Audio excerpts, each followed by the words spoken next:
kami buat video untuk wawancara ke KPU. Dadah.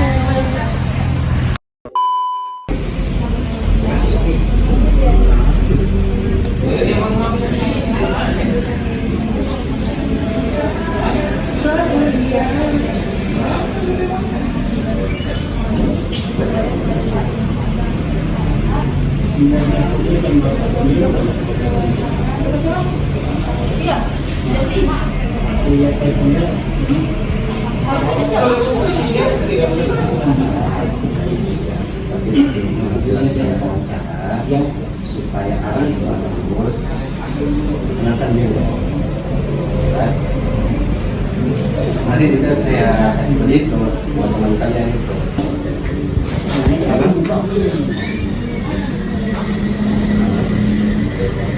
Oke.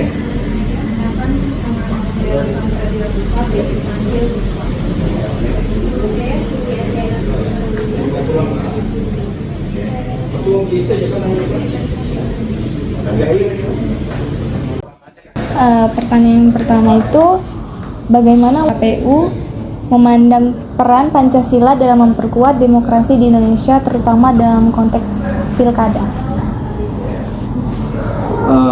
Memandang perlu dan kuat konteks Pancasila dalam konteks pilkada ya.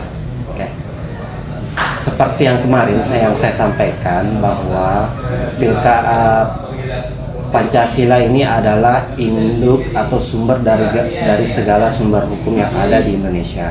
Kemudian turunannya ada Undang-Undang Dasar 1945, ada undang-undang, ada peraturan pemerintah pengganti undang-undang, ada TAP MPR, ada lagi yang namanya peraturan daerah, ada lagi namanya peraturan lembaga, ada lagi namanya Juknis. Nah, kemudian kaitannya dengan Pancasila dan KPU adalah di pasal 22 huruf E, pasal 22E menyebutkan bahwa pemilihan presiden dan wakil presiden dilaksanakan oleh lembaga pemilihan umum. Dasar itulah KPU terbentuk. Kemudian jika ditarik lagi kembali ke pilkada,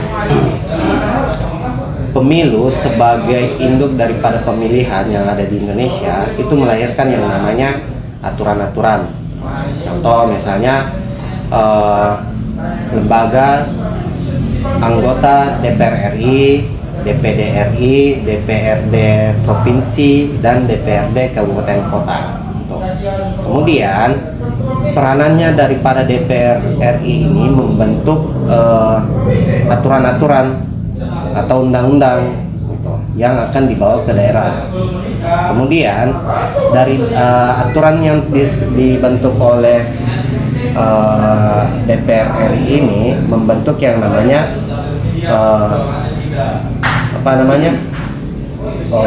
pemerintah untuk melaksanakan pemerintahan di daerah. Adalah namanya gubernur dan bupati atau wali kota untuk di kabupaten kota. Kemudian tuntutannya itu, kalau KPU RI dia sebagai induk daripada penyelenggaraan pemilihan umum yang terpusat. Kemudian di bawahnya ada KPU provinsi dan ada KPU kabupaten kota.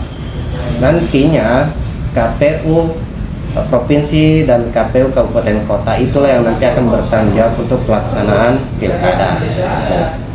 Jadi hubungan KPU ataupun Bawaslu, Pancasila, karena kan memang kita adalah negara yang berpahamkan demokrasi, dan di Pancasila itu di sila keempat itu apa bunyi Pancasila sila keempat? Suaranya dong.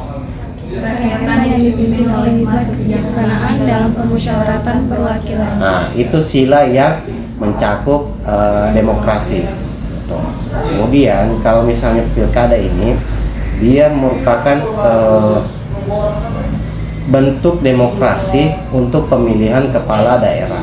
Tuh, jadi memandang penting Pancasila ini sebagai dasar pijakan pelaksanaan dari pemilihan kepala daerah yang dilaksanakan oleh KPU. Kemudian KPU dan Bawaslu sendiri pun lahir dari Pancasila. Kemudian yang turunannya adalah Undang-Undang Dasar 1945, dan karena memang diamanatkan di situ. Mungkin begitu. Selanjutnya pertanyaan yang kedua, bagaimana KPU melibatkan masyarakat dalam pengawasan dan partisipasi dalam pilkada guna memperkuat demokrasi? Nanti yang saya akan jawab adalah partisipasi, karena untuk wilayah pengawasan itu adalah domain dari Bawaslu. Kalau partisipasi, ada namanya tahapan update data pemilih atau data penduduk. Itu di mana kita bisa dapatkan. Kalau di tingkat daerah ada namanya Disduk Capil. Kalau yang sifatnya nasional ada namanya Badan Pusat Statistik. Dari Disduk Capil dan Badan Pusat Statistik ini nantinya akan memberikan gambaran kira-kira dari jumlah penduduk di suatu daerah itu berapa sih jumlah yang bisa terdaftar sebagai pemilih. Kalau berbicara pemilih ada syaratnya, ada 3. Yang pertama, berusia 17 tahun, kemudian memiliki KTP atau KTP elektronik untuk saat ini. Dan yang terakhir, meskipun dia belum 17 tahun, tetapi kalau dia sudah menikah, maka dia sudah bisa dikatakan masuk kategori untuk pemilih. Tetapi untuk bisa jadi pemilih itu, dia harus terdata. Maka ada namanya petugas Pantarli namanya. Pantarli ini nanti kalian bisa searching apa sih itu Pantarli. Pantarli inilah nanti yang akan mengecek ini data-data yang misalnya baru, kalaupun misalnya data lama yang diperbarui ini, apakah dia memang sudah memenuhi persyaratan. Karena dalam proses penyusunan daftar pemilih ini, dia prosesnya berjenjang, artinya dia menggunakan data dari tahun sebelumnya. Kemudian partisipasi masyarakat memang penting. Jadi untuk bisa membuat masyarakat dengan sukarela berpartisipasi, yaitu dengan cara sosialisasi, kemudian selain sosialisasi ada yang memang khusus untuk dilaksanakan kegiatan-kegiatan, contoh misalnya ajakan ataupun himbauan seperti itu. Kemudian dalam proses penyusunan daftar pemilih itu ada namanya nanti daftar pemilih sementara. Daftar pemilih sementara ini akan diumumkan oleh KPU dengan batasan waktu tertentu.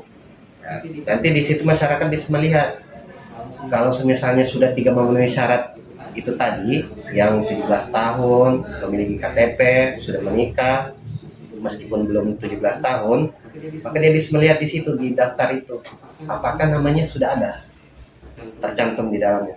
Kalau misalnya belum, dia bisa melaporkan di tingkat kelurahan sampai di tingkat kecamatan atau bahkan bisa langsung ke KPU. Nanti dari laporan tersebutlah akan diperbarui lagi data-data pemilih itu. Nah, kemudian kalau misalnya dalam sifatnya partisipasi untuk mensukseskan gelaran pilkada, bisa menjadi salah satunya bisa menjadi penyelenggara negara yang sifatnya ad hoc. Contoh misalnya panitia pemungutan kecamatan. Tuh.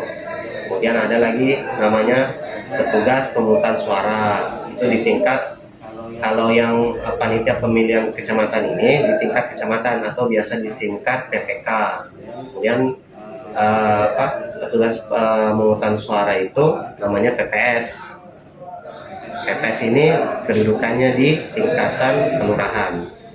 Tuh. atau dia bisa juga menjadi sebagai KPPS, kelompok penyelenggara pemungutan suara. Dari situ semua masyarakat bisa berpartisipasi, mau dia sebagai penyelenggara negara atau hanya sebagai untuk menyerahkan atau menyalurkan hak pilihnya. Karena kan menyalurkan hak pilih juga termasuk bagian daripada partisipasi masyarakat. Pertanyaan saya di sini, bagaimana KPU memastikan transparansi dalam proses pilkada untuk mencerminkan nilai-nilai Pancasila? Memastikan transparansi pilkada dan nilai-nilai Pancasila. Kalau kita urutkan di sila pertama ya, nilai ketuhanan di dalamnya. KPU sendiri selalu mengajak tokoh agama untuk mensosialisasikan kegiatan KPU. Baik itu sifat kegiatannya adalah tahapan pemilihan ataupun pilkada, itu kita selalu melibatkan tokoh masyarakat juga, tokoh agama juga. Artinya nanti goal dari pelibatan tersebut, tokoh agama itu bisa menyampaikan kepada jamaatnya, gitu. Atau kepada kalau di Islam itu kan ada imam, ada makmum ya. Kemudian ada penceramah, atau kalau di dalam Kristen mohon maaf ada namanya khutbah. Khutbah di gereja itu kan bisa disisipi bahwa menyalurkan hak pilih untuk memilih pemimpin yang baik itu sudah sesuai dengan nilai-nilai agama. Tuh, kalau kita berkaca dari sila ketuhanan yang Maha Esa, ya, sekaligus juga menghargai antar pemeluk agama. Karena kan nggak mungkin itu pendeta khutbah di masjid kan, begitupun sebaliknya penceramah berkhutbah di gereja, kan? Artinya kebalik, bukan tempatnya. Kemudian sila kedua terkait dengan keadilan sosial, kemanusiaan adil dan beradab ya. Iya. Dari pelaksanaan pemilihan, baik itu pemilu ataupun pilkada, KPU tidak pernah membeda-bedakan kedudukan, derajat, ras, warna kulit, agama dari setiap masyarakat.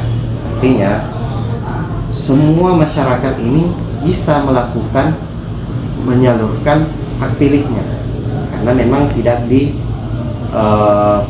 dibatasi selama dia sudah memenuhi persyaratan 3 tadi itu, dan dia sudah terdaftar sebagai pemilih. Tuh. Kemudian di sila ketiga, Persatuan Indonesia. Nah, pemilu ataupun pilkada pada hakikatnya adalah sarana integrasi bangsa. Maksudnya adalah pemersatu bangsa. Kenapa?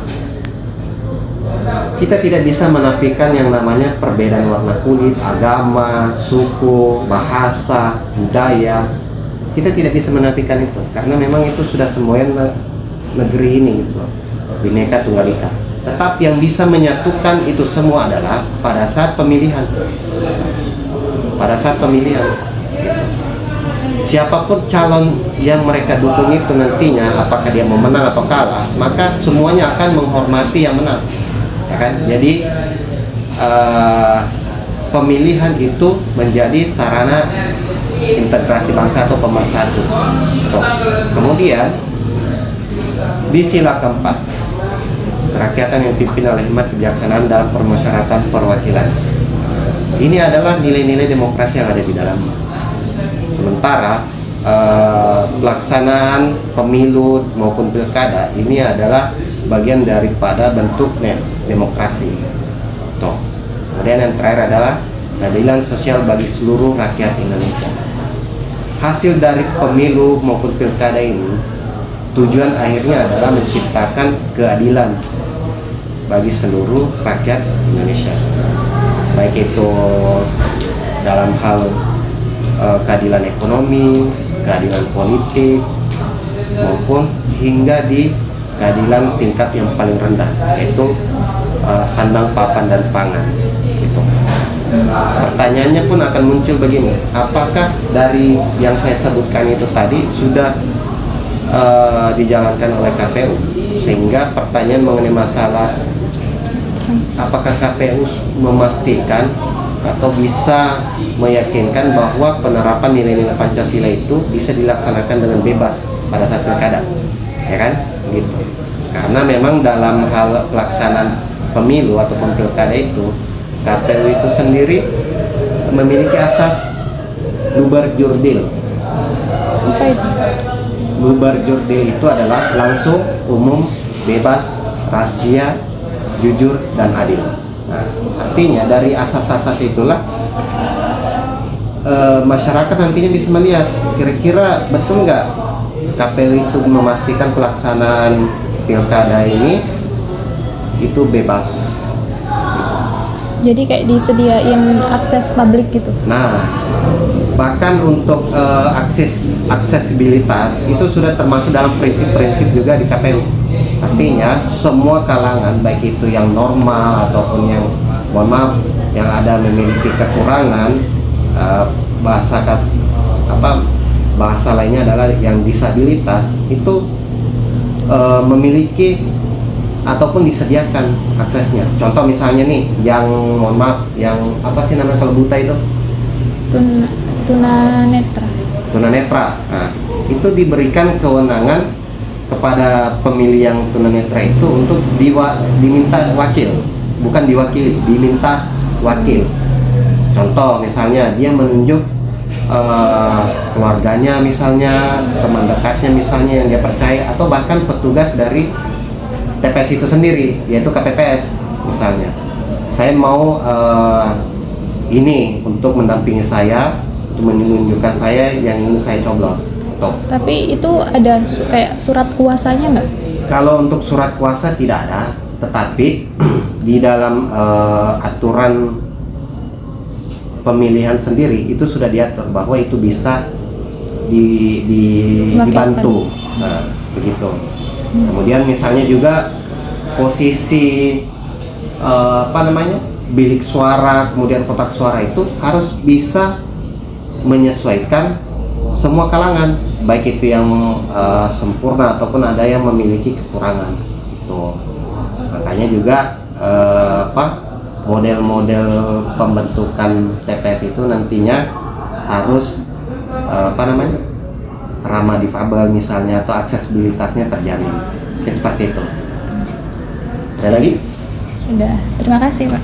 Baik Pak, mungkin pertanyaan terakhir mengenai kan nanti bulan November ada pilkada.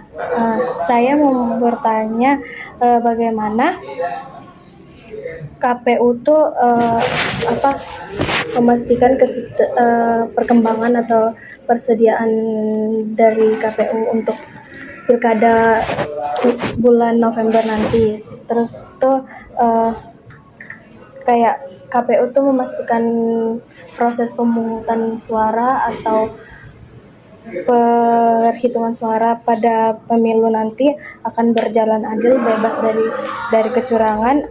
Langkah-langkah yang KPU berikan itu seperti apa? Untuk memastikan pelaksanaan pilkada di 27 November mendatang, apakah bisa berjalan dengan bebas? Iya. Tanpa ada kecurangan. Baik. Kalau di KPU memastikan yang pertama itu menyusun perangkatnya. Perangkatnya di sini ada dua. Ada yang perangkatnya sifatnya sebagai petugas-petugasnya. Ada perangkat yang dalam bentuk benda atau perangkat lunak dan perangkat kasar gitu kan. Saya masukkan manusianya, petugasnya sebagai perangkat lunak. Untuk saat ini KPU Kota Tarakan sedang melakukan seleksi petugas pemilihan kecamatan atau PPK, ya PPK. Kemudian kita juga sedang melakukan pendaftaran PPS, anggota PPS. Nah, anggota PPK dan PPS ini dia sifatnya ad hoc atau tidak tetap. Gitu. Dia masa kerjanya itu kurang lebih 8 bulan. Gitu. Kalau di pemilu 8 bulan sebelum tahapan pencoblosan, 2 bulan setelah tahapan selesai. Kalau di pilkada itu 6 bulan sebelum pelaksanaan, 2 bulan setelah pelaksanaan. Kemudian juga dari PPK dan PPS ini akan dibentuk yang namanya KPPS. Ya, KPPS, kelompok pemungutan suara di tingkat TPS. Itu untuk perangkat lunaknya. Kemudian untuk perangkat kerasnya adalah kita juga sedang mempersiapkan titik-titik yang akan nantinya dijadikan tempat pemungutan suara. Tempat pemungutan suara itu kan nanti ada bilik suara, dan bilik suara ini untuk tempat pencoblosan, surat suara, ada juga nanti sama kotak suara serta alat pencoblosan, karena yang paling utama itu adalah surat suara, bilik suara, kotak suara, dan alat pencoblosan. Itu yang paling utama. Kemudian untuk memastikan itu semua, karena kami juga berdasarkan melaksanakan pembentukan ataupun pembuatan, itu ada namanya juknisnya. Petunjuk teknisnya ada. Petunjuk teknis ini berasal dari peraturan Komisi Pemilihan Umum atau PKPU. Nah, kemudian PKPU ini turunannya dari undang-undang. Ada undang-undang nomor kalau di pemilu itu ada undang-undang pemilu. Kemudian ada juga undang-undang pilkada. Jadi yang lebih teknis mengenai masalah pilkada masuknya di undang-undang pilkada. Kemudian untuk memastikan itu kita sudah, selain yang anunya ya, yang perangkat lunaknya atau petugasnya, kita juga melakukan sosialisasi. Artinya supaya masyarakat juga tahu gitu loh. Meskipun dari KPU sudah menyiapkan tempat dan juga petugasnya, kalau dia tidak terdistribusi informasi kepada masyarakat dengan baik, maka tidak bisa juga dikatakan itu tadi bebas ya, apa ya? Bebas dari yang dan bebas dari kecurangan. Karena kurang informasi itu seolah-olah akan ada indikasi yang namanya ditutup-tutupi, transparansinya kurang, sehingga ketika tidak transparansi maka akan menimbulkan yang namanya dugaan tidak adil, misalnya memihak, misalnya kan begitu, kecurangan lah, tidak gitu. Jadi informasi kita sudah sebar bahwa dari tanggal sekian sampai sekian kita dalam proses ini. Kemudian di tanggal berikutnya akan ada proses ini sampai dengan hari H pemilihan 27 November nanti. Gitu. Jadi yang paling utama adalah memastikan informasi ini sampai di masyarakat. Tapi kalau memastikan untuk pelaksanaan tidak ada kecurangan, untuk mengantisipasi itu sebenarnya ada di kewenangannya Bawaslu. Ya, karena dia nanti akan mengawasi. Karena kalau di tingkat KPU itu sendiri kita sudah bekerja sesuai dengan aturan-aturan yang ada. Tuh. Bahkan nantinya petugas-petugas yang sudah direkrut, baik itu PPK, PPS, KPPS, itu nanti akan dilakukan bimbingan teknis. Ya, artinya supaya pelaksanaan juga memang dilaksanakan dengan baik sesuai dengan tata aturan yang berlaku, maka dilaksanakanlah bimbingan teknis. Yang terakhir adalah kami melakukan koordinasi dengan seluruh stakeholder, baik itu pemerintah, kemudian lembaga keamanan di tingkat kepolisian, TNI, bahkan di tingkat peradilan, kejaksaan dan pengadilan. Kita semua sudah melakukan koordinasi. Tinggal nantinya bagaimana semua pihak bisa melaksanakan pilkada dengan baik. Bahkan kami juga melakukan koordinasi juga dengan partai-partai politik, karena biar bagaimanapun partai politik inilah nanti yang akan menjadi partner untuk dari pasangan calon ini. Karena kan kalau untuk pilkada itu ada 2 jalur, ada jalur persorangan atau yang paling biasa kita dengar adalah independen. Tetapi karena sekarang ada arahan untuk menggunakan bahasa lokal atau bahasa Indonesia dengan baik, maka yang ada adalah jalur persorangan. Tuh. Dan juga ada juga jalur dari dukungan partai. Seperti itu. Mungkin itu. Sudah. Itu aja. Ya, itu aja. Baik, kalau begitu terima kasih banyak atas waktunya.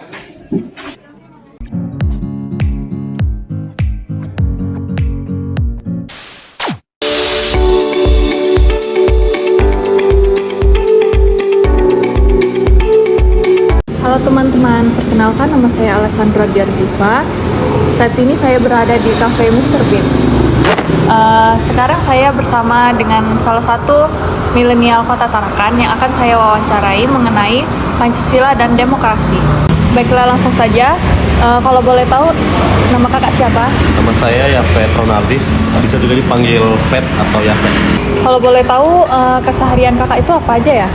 Keseharian untuk saat ini saya bekerja di perusahaan swasta, terus sering-sering juga nulis kadang-kadang aja, sama ikut ini sih aktivitas politik itu di luar kampus tapi. Baiklah, di sini saya diberi tugas mengenai Pancasila dan demokrasi. Ada beberapa pertanyaan yang akan saya tanyakan kepada Kak Yafet sebagai seorang milenial, khususnya di Kota Tarakan. Oh boleh, silakan. Pertanyaannya apa? Pertanyaan yang pertama, menurut kakak, apa pengertian Pancasila dalam konteks sistem demokrasi di Indonesia? Kalau Pancasila itu kan berdasarkan dari suku kata Panca dan Sila, jadi ada 5. Panca itu kan 5, dasar. Sila itu kan 5. Nah, di mana poin-poin itu kan ada poin-poin di mana 5 itu memiliki peran masing-masing. Kalau dari sejarahnya Bung Karno kan itu mengatakan sebagai fundamental filsafat kan. Kalau dari Soeharto bilang asas tunggal. Jadi pengertian Pancasila dari sistem demokrasi memang harus berdasarkan apa yang kita anut. Berarti itu seperti dasar kita, kayak rumah ini kan butuh fondasi. Jadi fondasi kita dalam membangun sebuah demokrasi yang lebih baik gitu. Dengan memperhatikan bagaimana keadilan dan kerakyatan. Baik, pertanyaan selanjutnya, menurut kakak, apakah sistem demokrasi di Indonesia sudah berjalan dengan baik? Mengapa? Kalau sistem demokrasi mungkin belum sempurna ya. Ini kan butuh proses ya untuk kedepannya, tapi cukup baik ya. Karena memang asas dari Pancasila itu kan kekeluargaan. Nah, sedangkan banyak sekali demokrasi ini kan yang mungkin dibungkam. Nah, oleh karena itu, mungkin kedepannya demokrasi bisa harus transparansi dari pemerintah dan DPR, terus juga akuntabel, dapat dipertanggungjawabkan. Nah, demokrasi sistem dari Pancasila ini kan dia sistemnya musyawarah dan kekeluargaan, serta ini berpihak kepada rakyat. Oleh karena itu yang penting juga untuk bagaimana demokrasi yang baik ini balance antara pemerintah dan rakyat ini saling memberikan yang dampak positif lah kepada bangsa Indonesia kan, supaya demokrasi kita bisa grafiknya naik gitu, seperti itu. Pertanyaan yang terakhir, bagaimana cara kita sebagai generasi milenial dapat berkontribusi dalam memperkuat sistem demokrasi di Indonesia? Kalau sebagai milenial ya kita ikut partisipasi lah. Contoh hal kecil misalkan terjun dalam politik yang betul-betul bukan politik praktis ya. Terus juga bagaimana kita seperti menjadi social of control atau agent of change, agen perubahan kan di tengah masyarakat, mensosialisasikan bagaimana sih demokrasi yang baik, demokrasi yang sehat. Nah, demokrasi yang baik dan sehat itu satu ya, dapat dipertanggungjawabkan dan juga bukan yang menghina. Itu kan ada pasalnya tuh. Yang KUHP sekarang itu kan pasal penghinaan kan hanya tertuju pada presiden. Jadi alangkah baiknya demokrasi itu yang saya katakan dapat dipertanggungjawabkan, tidak menghina, tidak ada unsur sara atau black campaign dalam politik yang saling merangkul. Intinya kritik itu punya konstruktif, membangun dia seperti itu. Baik, luar biasa sekali jawaban dari Kak Yafet. Semoga bisa menginspirasi anak muda yang ada di Indonesia, terutama di Kota Tarakan. Terima kasih kepada Kak Yafet yang telah meluangkan waktunya untuk memberi tanggapan tentang Pancasila dan demokrasi. Oke, sama-sama. Terima kasih.